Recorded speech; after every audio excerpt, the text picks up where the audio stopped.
Hey everybody, just figured I'd do a quick little video on the World Shoot and updating the scores. Sorry, just moving my coffee out of the way here. Got old Ronnie. There you go, Ronald Reagan. First president I ever voted for. All right, enough of that. All right, so tracking the scores of World Shoot's been interesting, to say the least. Thank goodness for Eugene and Practice Score for uploading everything to the Practice Score competitor app. Makes things much easier. As you see, I have it loaded right here on the screen with me. So what I'm going to do is I'm going to change the setting here real quick, and we're going to go high available. That'll update the settings. So now you can see right now Christian Seiler is in the lead for high overall at the World Shoot. He has what appears to be about a 41-point lead over number 2 there from the Philippines. And I got to tell you, the Philippines are well represented at this World Shoot. Now, granted, they're literally just a small body of water between the two. I mean, it's a hop, skip, and a jump from the Philippines to Thailand. I spent a few years in that area. Been to the Philippines like 3 different times. So anyway, you can see the U.S. has 1, 2, 3, 4, 5 in the top 10 at the moment. Obviously, things can change. If you come down to William Drummond, who's in 10th, he's literally leading by less than 4 points. It's like 3.5 points over number 11, Brody McIntosh from Australia. So that's how easily things could change in that regard. Looking at that open major, you've got Christian in first. The gentleman from the Philippines looks like Edsel Gino. And then you have another, well, this is a different altogether standard division, but KC is in third, trailing by 23 points from the gentleman from the Philippines. So then you have Chris Tilley, another gentleman from Australia, Scott Miller, a Czech Republic shooter, Robin Sebo, another Filipino, Raleigh Texan. I may have mispronounced that. I don't know how. Texan, something like that. And then JJ with Production Optics down in 9. So let's look at this overall. Let's change the categories here, the divisions that they're shooting. Open, that's exactly what we were just talking about. So as of right now, there's a good chance that we'll have 2 in the top 3 for open, with Christian, KC, Chris Tilley all battling out for the top 3, 4 slots there. Looks like Christian has a pretty good commanding lead with 41 points going into the last day. Hopefully nothing catastrophic happens and things are good. KC and Chris Tilley, though, now that's going to be an interesting battle. That's only a 7.8 point lead right there. 7.8 points is all that separates the two. So that's a pretty tight battle. And don't count out Scott Miller from Australia. I mean, he's only 17 points behind KC. So that's actually fairly close. And Robin Sebo is only, from the Czech Republic, is only 25 points behind. So it's fairly tight.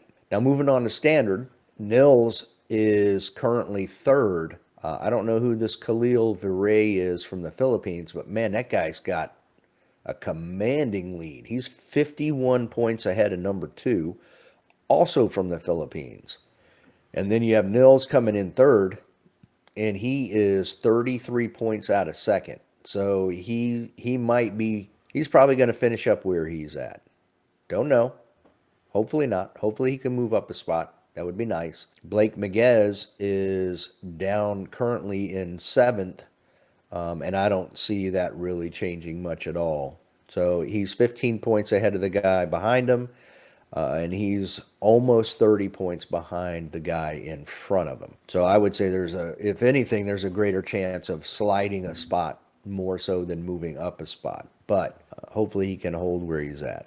So let's go to Classic. Here you have a Polish shooter in the lead, 2 Filipino shooters right behind him, and then another Filipino shooter right behind him. So 2 through 4 are all Filipinos. 5th is Czech Republic, another Filipino. In 6th They are all over the leaderboard. I'm not seeing anybody.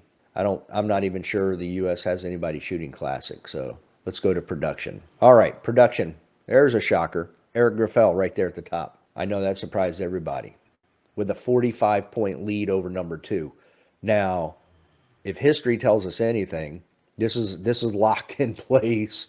This isn't going anywhere. This is already in Eric Griffell's back pocket. It's going back to France with him. But you have an Argentinian in second who, like I said, is 45 points behind. And then you have an Italian shooter, Valerio Passalia, in third, a Filipino in fourth. I'm telling you, these guys are everywhere. And he could easily, Aaron Lanuza, he could easily move up into third because he's only 6/10 of a point behind.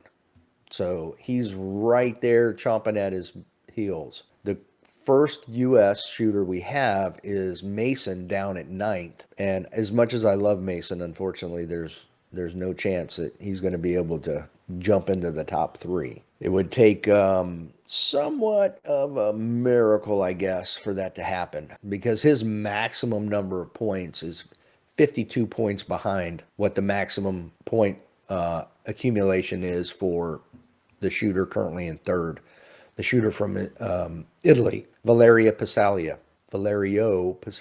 So that's a tall mountain to climb.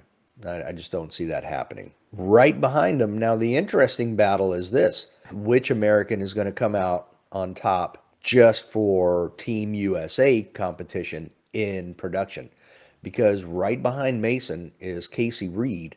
He's only 5.8 points behind going into the final day of shooting. So that could be a very interesting battle. Trying to see where the next American is. And yeah, I'm already down to 45. So 50, Matt Nash is at 50. And he has a 1-point lead over the gentleman behind him. And he is 4 points behind the guy in front of him. But he's only 11 points.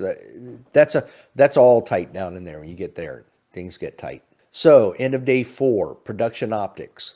JJ Rakaza from the USA is in second. There is a 6-point difference between him and number 1, Martin Kamanicek from the Czech Republic. And JJ has a 56-point lead over number 3. So really, this is coming down to a battle between Martin and JJ. Like I said, there's only a 6.1 point difference between the two. So that is a very tight battle. They're going to be 1 and 2, again, unless something catastrophic happens. The battle is between them for first and second. Is it going to be a Czech Republic win or is it going to be a U.S. win? Let's go, JJ. And as I scroll down, Luigi, woo, you get you some, Luigi. Luigi's in third. I'm sorry, 17th, second American, with Juanzik right on his heels. There's an 8-point difference, actually like 7.8. A 7.8 point difference between Luigi and Juanzik. And Bo Wang is at 20. And he is, we're just going to go with maximum point accrual possible. He's 4 points behind Juanzik. Even though it's showing he's 6 points ahead. If you look here, Juanzik has 13.03.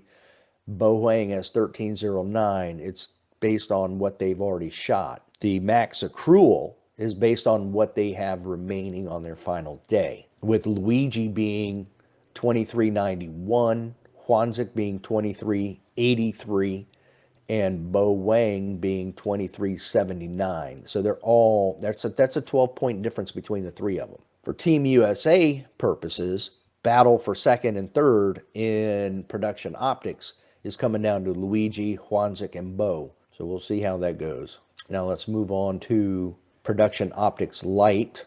Now this is an interesting battle right here. Very, very interesting. So right now, this gentleman from Thailand has it locked up. He has won production optics light. I am not even going to try to pronounce that name. Nope, not going to do it. Luke Cow is in second currently. He has 1,927 points. with a max accrual of 2457. So his max accrual is already 37 points behind what the gentleman ahead of him already has, which means there's no way he can catch him. Max Michel is in third with a max accrual of 2403. So he is 54 points behind Luke Cow. So things are probably going to remain the same here as well. So it's probably going to be the gentleman from Thailand, followed by Luke, and then Max in third. And that's probably how the medal stand is going to end with that one. There is the fourth place shooter. I say that because the fourth place shooter, his maximum is what, 36 points behind what Max can get. Right behind him, though, this is where it could change. June Kim is right behind him, and it's only a 6-point difference.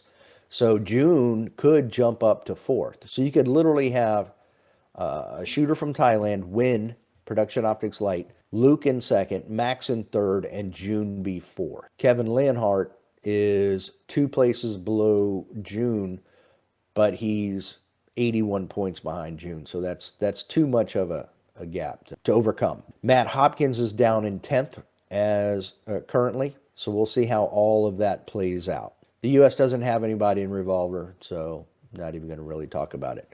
So that is where we stand for World Shoot going into the final day of competition. So right now, it's 11:31 Eastern Time. The local time in Pattaya, Thailand is 11:31 p.m., 23:31 for you military folks or law enforcement. That's where we stand. That's where we're at. It's going to be an interesting final day of shooting at the World Shoot. Looks like right now, Christian is the only one who's going to be bringing home any type of gold. He pretty much has that locked up, and he probably has high overall. Yeah, I'd say he has high overall locked up as well. Good luck to the rest of the American shooters and every other shooter out there. Wish everybody the best, and we'll see you on the next one.